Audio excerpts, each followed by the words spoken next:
In 1932, Washington was under siege.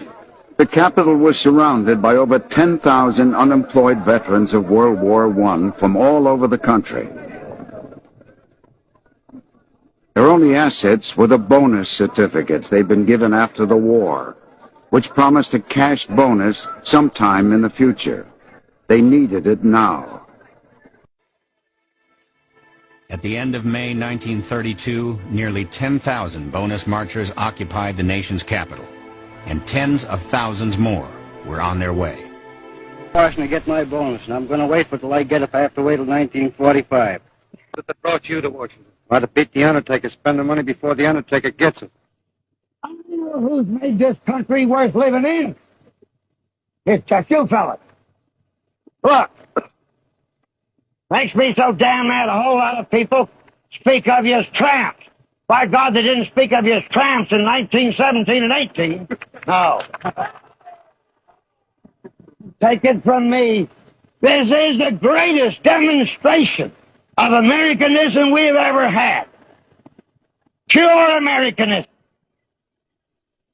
President Hoover was left to deal with the veterans when the Senate rejected their demands. The marchers had stayed, camped out in central Washington.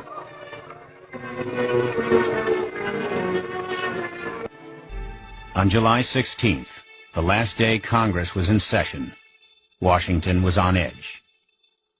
Thousands of angry veterans surrounded the Capitol. Near midnight, the 72nd Congress adjourned. Congressmen left through back doors and underground tunnels to avoid confrontations. The situation had come to a head. The president ordered the evacuation of the veterans from downtown Washington. Now you bring in the troops. When MacArthur moved his troops to the affected area, he knew exactly what he was going to do. And he adorned himself in his dress uniform along with his major aide, Dwight D. Eisenhower. The force stepped off at 4:30 p.m. More than 200 cavalrymen spread out across Constitution and Pennsylvania avenues. Behind them came 400 infantrymen, followed up by tanks and armored vehicles. The cavalrymen, one of whom is Major Patton, have got their sabers out. The soldiers donned gas masks and without warning began hurling gas grenades at the veterans. The troops advanced, some jabbing with bayonets. It's war, the greatest concentration of fighting troops in Washington since 1865. I knew something was going to happen, that we might be attacked. And I had a press card, so I passed the police lines, and then I saw the soldiers advancing into the camp. And when confronted with this, the men all stood there and said, "Stand firm as long as you can." And they started throwing tear gas. Tear gas was just burning my face. I was trailing behind my dad, and he kept hollering, "Come on, boy, come on, boy." Marchers were choking from the gas, just like the battlefields in France. And so they're being forced out of their shacks by smoke bombs and tear gas, hurled by the troops who have been called out by the President of the United States. I'd never seen anything like it. They systematically went down the line, burned up all the tents and all the possessions of the people there.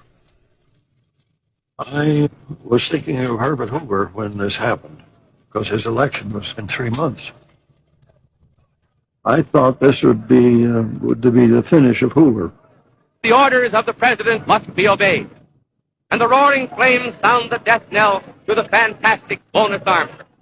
In the shadow of the beautiful dome of the Capitol of the United States of America. The veterans did not believe the country for which they had fought would ignore the plight into which the Depression had placed them. Many did not believe that United States troops would take the field against them. By early evening, most of the marchers had been driven across a drawbridge that led to their main camp. The president does not want MacArthur to cross the bridge. And MacArthur disregards the order. Eisenhower later says that he saw this happen.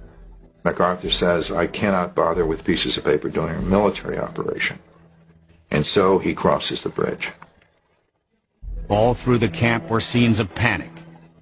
My dad says, let's get the hell out of here. The soldiers are going to kill us. Then troops began to set fire to their wooden shacks. One reporter wrote, the blaze was so big it lit the whole sky. A nightmare come to life. The president looked out a window of the White House in the direction of the fire, then retired for the night. And the roaring flames sound the death knell to the fantastic bonus army that ends so disastrously in the shadow of the capital of the United States of America. The morning after the bonus rout, public sentiment took a dramatic turn against Herbert Hoover. If the expulsion needed a human face, it came in the person of Joe Angelo, whose story was published across the nation. Joe Angelo gets the Distinguished Service Cross for saving Patton's life on the battlefield. The next morning, Angelo comes to the burned-out field to see Patton. And Patton says, take this man away. I don't want to see this man. The BEF was broken up. The men returned to some city or other, there to roam the streets, hopelessly seeking work or to shuffle in bread lines. There they remain, crying examples not of the need for the bonus, but of the need for a new American system.